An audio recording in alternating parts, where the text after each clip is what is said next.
साथियों, आज जो 18-20 साल की उम्र के लोग हैं, उन्होंने वो अखबार नहीं पढ़े हैं जिसकी हेडलाइन हुआ करती थी कि आज इतने लाख का घोटाला हो गया, आज इतने करोड़ का घोटाला हो गया, आज ये हो गया, ये हो गया, ये हो गया। आज जो 18-20 साल के बच्चे हैं, उन्होंने ये पढ़ा नहीं है। उन्हें पता नहीं है कि 10 साल 11 साल के पहले देश की हालत क्या थे।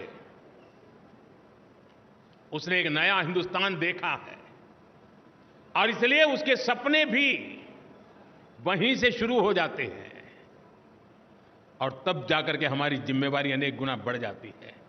क्या हमारा दायित्व नहीं है कि 18 से 25 साल की एक पूरी पीढ़ी को टारगेट करके, प्लान करके भारतीय जनता पार्टी से जोड़ें, ताकि उनको भी पता चले कि उनके माता पिता ने कितने बुरे दिन देखे थे, उनके माता पिता कितनी मुसीबतों से गुजरते थे। एक टेलीफोन का कनेक्शन लेने के लिए उनको एमएलए एमपी के घर में चक्कर काटने पड़ते थे। एक गैस का कनेक्शन लेने के लिए उनको सालों तक इंतजार करना पड़ता था। कभी बिजली का कनेक्शन नहीं मिल पाता था, अंधेरे में जिंदगी गुजर जाती थी। बच्चों के लिए पढ़ाई का प्रबंध नहीं था। 18 से 25 साल के उन हमारे देश के बेटे बेटियों ने अपने मां बाप की मुसीबतों से गुजरते थे, जिंदगी जीते थे, उससे वो अनभिज्ञ है। भारतीय जनता पार्टी के कार्यकर्ता का काम है कि उसको भारतीय जनता पार्टी में हमारा मेंबर बना करके, साथी बना करके, उसे हम कहां से कहां देश को ले गए, ये आत्मविश्वास से भरने की जरूरत है। साथियों, 18 से 25 का उम्र का व्यक्ति मेरे लिए भाजपा के मतदाता जैसे सीमित स्वार्थी विचार से मैं उसकी चर्चा नहीं कर रहा। मेरे सामने 18-25 साल का उम्र का नौजवान, वो मेरे 2047 के सपने का सबसे बड़ी शक्ति का स्रोत है। 2047 में मेरा देश विकसित भारत बनेगा। आज जो 18, 20, 22, 25 साल का नौजवान है, वो उस समय 50 साल का हुआ होगा। उसकी जीवनी की सबसे ऊर्जावान समय देश विकसित भारत की यात्रा में होगा। उस समय उसकी जीवन की यात्रा चलती होगी। एक इतना बढ़िया संयोग होगा कि उसका सामर्थ्य हमें विकसित भारत बनाने के सपने पूरे करने में काम आएगा। और इसलिए विकसित भारत के सपने पूरे करने के लिए जिस सामर्थ्य की मुझे जरूरत है, वो 18 से 25 साल का मेरा नौजवान है।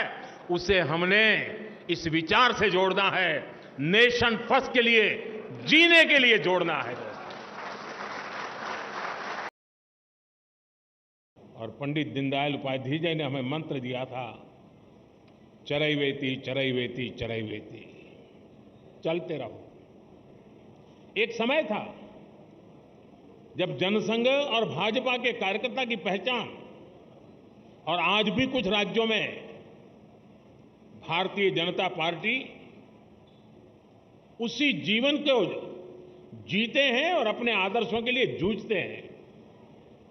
हमारे कार्यकर्ताओं के लिए क्या कहा जाता था, चाहे वो जनसंघ का कार्यकर्ता हो या भाजपा का, उसका एक पैर रेल में होता है और दूसरा पैर जेल में होता है।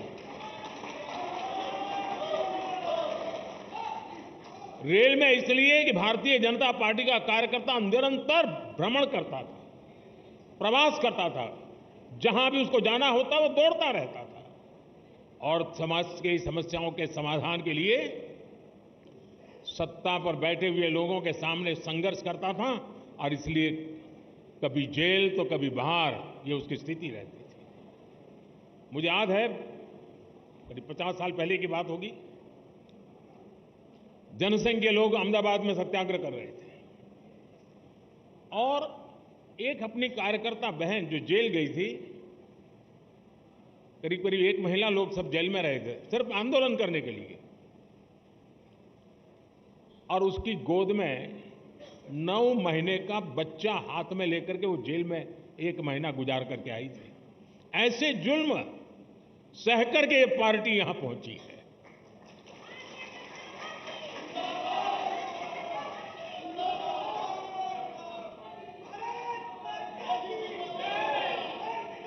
और ये जुल्म करने वाले लोग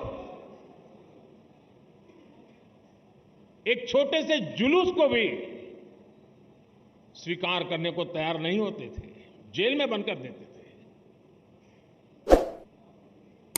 सत्ता का नशा उतना था।